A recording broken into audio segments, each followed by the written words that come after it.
All right, the Eagles just locked up the NFC East and the number 2 seed. But with the extreme likelihood that Philly has to play Green Bay again in the first round of the playoffs, why is there so much concern? Plus, even without Jalen Hurts, the Birds' offense proved more than a couple areas of effectiveness against Dallas. However, could we see it again? And Vic Fangio's defense showed just why this unit is a Super Bowl contender. So let's talk about what to expect moving into the playoffs, debate about Saquon going after the rushing record, and everything else from Week 17. But first, let's run it.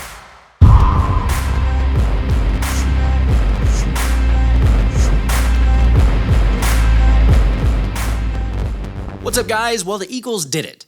They officially took that belt to the backside of the boys and won the NFC East by a landslide. And actually, it was one of the biggest landslides ever against Jerry's Clowns by a score of 41-7. Now sure, playing with Cooper Rush as their quarterback and without CeeDee Lamb is a big blow. Yet the delusion to say the game was close is, well, definitely a choice. You look at their play, I mean, they have 2 big runs and 3 good deep shots. Other than that, we made them earn it, and you take away the scoreboard. It was about 5 plays that decide this game. And you hate to say that because it's a lot of football, but you know, the 2 deep shots to Devontae Smith and the one to A.J. Brown, and then also Devontae on that slant, you know, for the most part, we were making them earn it. 3 yards, 2 yards, 4. You sound like you're making excuses. I really don't know what else you'd call it. Like seriously, there's only been 2 other games in the history of the Philly and Dallas rivalry that have been more lopsided. First in 1961 at the Cotton Bowl when the Birds beat the boys 43-7. And then, of course, the 44-6 onslaught to clinch the playoffs the last day of the 2008 season. Yet the one here present day that we're talking about is the Eagles had a backup quarterback whose ribs were broken and a third-string quarterback by the name of the Mormon Missile combined for 4 touchdowns en route to clinching the division, naturally leading to all kinds of emotions from several Eagles newcomers. In particular, Mekhi Becton, who was seen in tears afterward while trying to soak it all in that he's headed to the playoffs. Which, speaking of, if you want to be like Mekhi and go to the playoffs, me and Thomas are partnering for our biggest giveaway yet. All you got to do to be entered is to first make sure to hit that subscribe button if you aren't subscribed already, and then do me a favor and drop a like on this video, where finally then you just need to enter a comment of any kind in the comment section for your entry to be valid. Because during our game stream Sunday between the Eagles and Giants, Thomas and I are going to draw for one lucky winner to win 2 playoff tickets to the wild card matchup at the link. By the way, this kind of goes without saying, but you obviously need to be subbed to both channels. And as always, please be cautious about scammers. If you do win, I will comment back to you using the custom emojis with a personalized message so that you know it's me. And good luck to you. Anyway, it was pretty cool to see the passion from Becton after the game, with it definitely making an impact on the O-line afterward as well. You guys know Mekhi's story, so for us, that was pretty special for us to be able to share that moment with him. But you just have to let him feel it out. You just let him cry, let him be happy, whatever it is. You just got to be there for him. And then you have to remind him, hey, let's enjoy this moment, but we got more to go for in the next week. So it's pretty great feeling in this locker room, even with Say. I think winning a division is always a special thing, and then our goals are much bigger from here. I think we got special guys. It was fun celebrating in there when you're able to do this, and exciting. We'll enjoy this, and then we'll get right back to work because our goals are bigger than just winning this division. It feels good. It feels good. Kind of normal at this point. We expect more, just low hanging fruit. Yeah, it's cool. I'm not going to downplay it, but like I said, at the end of the day, you're not going to get remembered for being the 2024 NFC East Division champs. I'm happy. My first hat and T-shirt game. I didn't even know it was a thing, to be honest. So I'm happy to be part of that, and we did it as a team, but we all know what the goal is. That's fair, but man, how cool is it to see guys like Mekhi Becton proving people wrong? I mean, there he was on the Jets clearly being misused or coached or not even recognized, and now he's a vital part of one of the best rushing attacks the league's ever seen. But yes, it's the other New York acquisition that's been the biggest steal of all. I'm going to have a tough time sleeping if Saquon goes to Philadelphia, I'll tell you that. As I've told you, just being up. Back to Barkley. Barkley breaks the tackle. He's at the 40. He's at the 30. He is at the 25-yard line. He has just broken the 2,000-yard rushing mark. Saquon Barkley goes into NFL history. It was fun. It was fun being out there with those guys and to be able to do that. I wouldn't be able to do that with the O-line, the wide receivers, and the tight end. But at the end of the day, the most important thing was to get a win, clinch the division, and Kenny Pickett came up big for us, and Tanner came in and made some big plays. My name would be the one that goes across with 2,000, but like I said, you can't do it with those guys. And that's something that we said from the beginning. We want to do something special. And, they did all the work. I just followed them, and they made me look a lot better. 2,000 rushing yards is absurd, which is kind of poetic justice to think about the fact that Saquon has an opportunity to do something hilarious against the team that didn't think he'd be the difference maker. Because with him now at 2,005 rushing yards on the season, he only needs 101 more yards to break Eric Dickerson's record of 2,105 rushing yards in a season. I mean, it's so close that part of me is just saying, yes, go after it. It's history. How often are you going to have an opportunity to go after something like that? But at the same time, the other part of me is going, it's the Super Bowl. There's nothing bigger than that. So, maybe you keep him held out. But either way, it sounds like the Eagles are conflicted as well. Yeah, still not there. And then, obviously, I gave the players off today. They'll be back in a couple days, or they'll be back in. By the next time I talk to you, they'll be back in, and so I'll always inform them before I inform anybody else. I know you guys are going to want that answer as soon as you guys can get it, and I'll try to help you guys do your job as much as I possibly can. But I'll always inform our players of things first. But still sorting through things right now at this particular moment. I would love to, but at the end of the day, also we got bigger things that we're focusing on, and we're able to clinch the division right here. Whether it's we play next week or not and rest, I'm fine with that too, because I didn't come here and sign here just to, rush for 2,000 or break a record.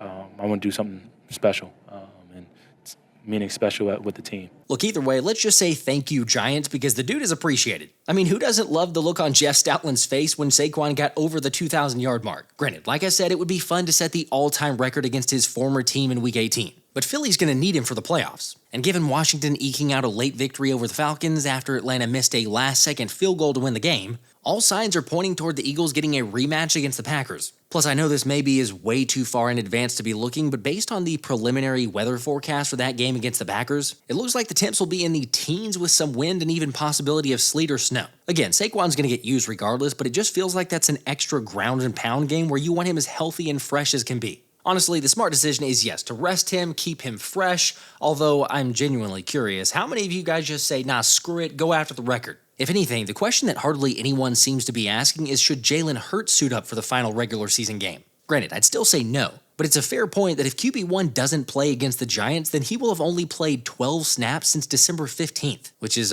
basically a month considering that the playoff game will either be on January 11th or 12th. Now, I know this isn't apples to apples, yet there's a case to be made when you think about after getting injured in 2022, Jalen got one game against the Giants before entering the playoffs. And let's be real, that regular season finale of 57% completion, 0 touchdowns, and 1 interception didn't impress anybody. So I don't know, maybe shaking off the rust was a necessary evil. Like we all saw what QB1 looked like in the postseason after shaking off that rust. I mean, he was on another level. Heck, every quarterback needs to find a rhythm. But do you trust Hurts to find it in that first playoff game? Or if it were up to you, do you just use New York this week to shake off the rust? Let me know what you guys think in the comments. Either way, I'll just say my excitement is insane right now because, as we all know, the playoffs are different.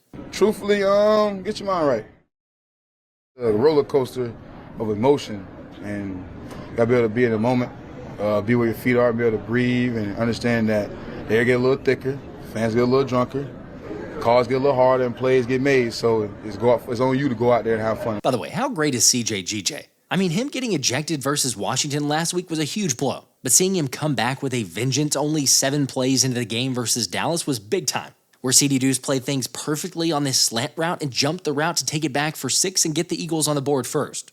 I mean, there's just no other way to put it. The Eagles are a completely different team whenever number 8 is on the field, as he now has 12 interceptions in just 28 games as an Eagle. And judging by the effect on the defense when he's off the field, it's a good thing that he's learned his lesson about the best ability is availability. I think it was a learning lesson. I got to grow the hell up because this team obviously needs me when I'm here. I ain't saying like in a way as though I'm a superstar. No, like my presence, just being out there with the guys and having fun.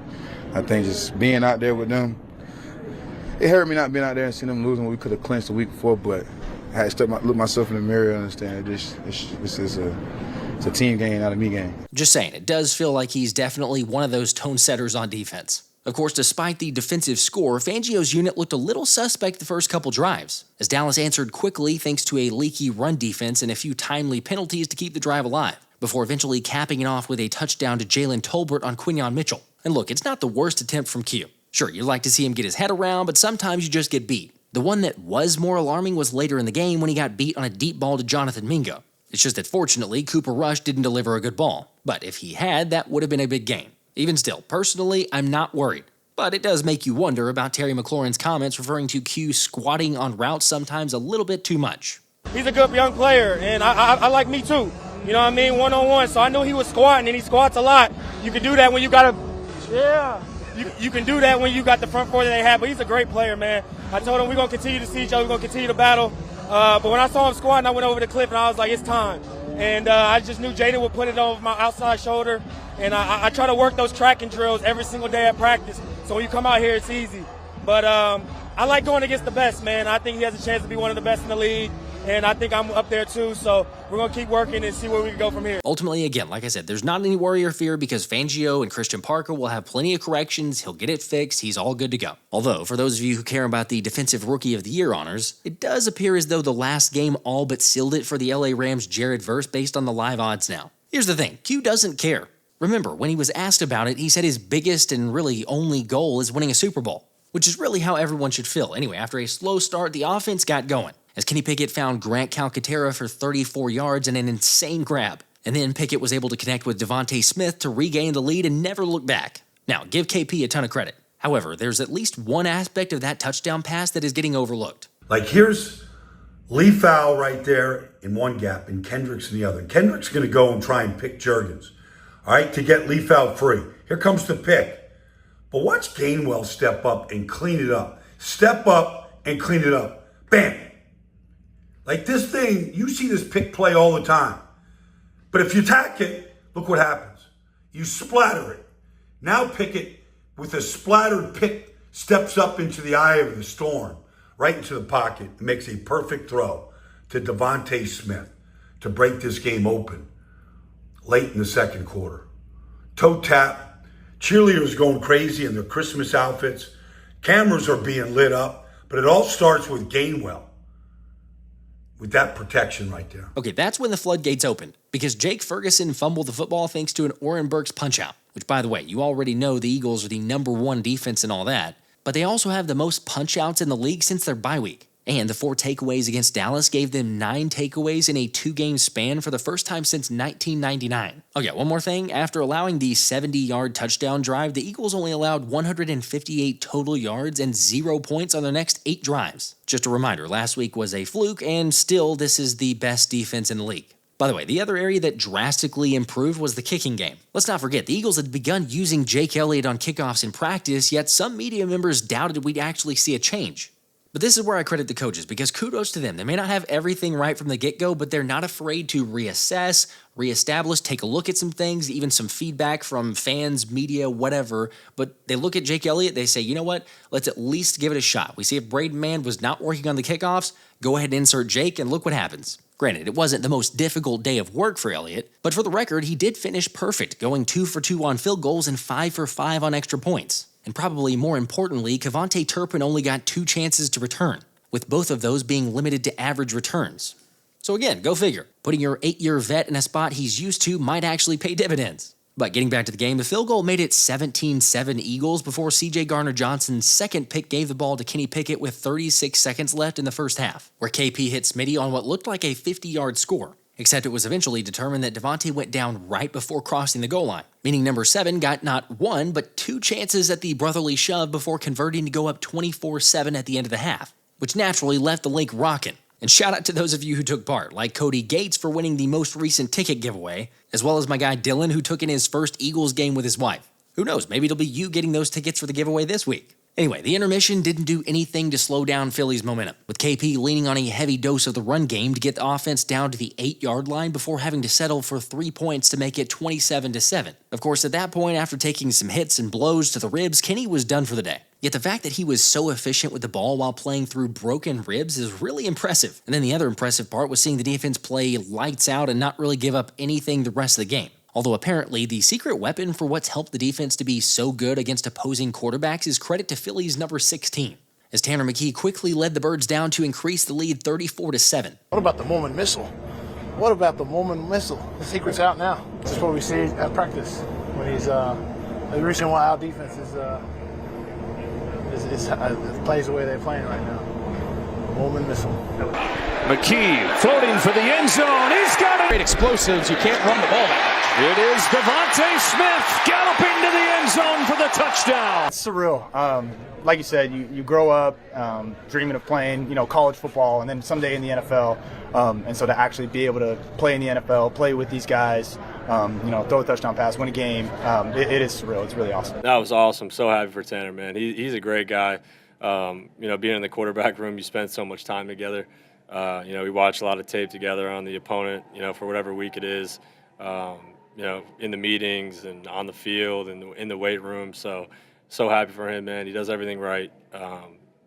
Special day for everybody in that locker room. We didn't think he was going to play, Kenny was a little banged up, but Kenny was a warrior. He was fighting all day, but he stepped in and he did what he was supposed to do. Yeah, the Brazilian bazooka was big time. Yet it was pretty comical to see AJ not realize that was Tanner's first touchdown pass. And absolutely cannon that ball 40 rows up into the abyss to never be found again. Okay, now, fortunately, AJ recognized what he did afterward and ended up working things out with a fan to get the ball back to Tanner, and then said he'd swap out the fan for his signed jersey. I appreciate whoever gave the ball back, and obviously AJ for going and snagging it for us. Good for him, and obviously it didn't take long for Tanner to add to that collection, since on the next Dallas possession, Nolan Smith punched the ball out and Cooper DeJean fell on it to recover the football. Also, a little side note, it's kind of nice to see Jalen Carter get a flag thrown on someone else for once, as JC showed off a little bit of acting, although he did get shoved in the back of the helmet before an official threw a flag on Tyler Smith. And then the next possession, the Eagles proceeded to get Saquon over 2,000, and there's no doubt that they could have kept going for more if they wanted. Right that it happened on counter. It's been one of their bread and butter plays over the course of the entire year,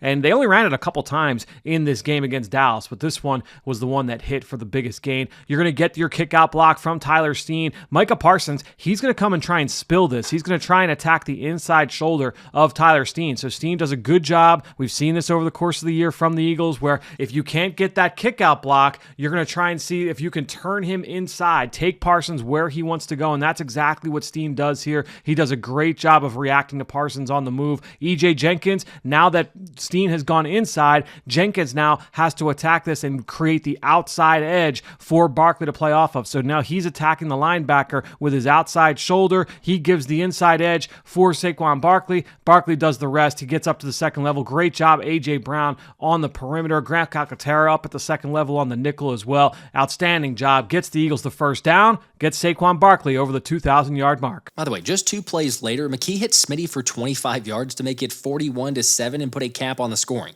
Although it was Sidney Brown who made sure to throw them dudes out of the club. Look, I'm not advocating fighting, but I've said several times how much I really appreciate, and you can see that this team has some dog in them. And they don't back down from anyone. Seriously, think about how this squad started the year and think about now. It's a night and day difference. Also, shout out to John for this idea, but with the regular season effectively over, again, Philly's locked into the 2 spot. What's one thing you were 100% right about, and what's one thing you were 100% wrong about this season? For me personally, and yes, I'm going to go there, but I was right about telling everyone to pump the brakes on the Nolan Smith bus talk. FYI, he's literally the 17th highest graded edge rusher in the league this season. However, I was completely wrong about saying Nakobe Dean was not the answer, and that we'd see someone else next to Zack Baun this season. Or I guess I could also throw in the idea there of Bryce Huff being a big difference maker on the D-line. Although I guess I should say he did make a little bit of a difference returning and playing in the game against Dallas. But regardless, it's always fun to see how on point or really how far off we are in our projections, so let me know in the comments. Anyway, let me hear your thoughts and takeaways from the Dallas game, as well as your thoughts on playing the Packers. It's not impossible that we couldn't play the Commanders, but it's just very unlikely. They'd have to lose, Packers win. Like I say, it's not impossible, but most likely we're trending towards a rematch against the Packers there. And let me know everything else, anything that I missed from the game, other areas, considerations for the playoffs. Do you want Saquon to actually go for the record? Let me hear it. And of course, as always, make sure to hit that sub button so you can get in on the giveaway. Appreciate you guys, and until next time, this has been the Philly Special.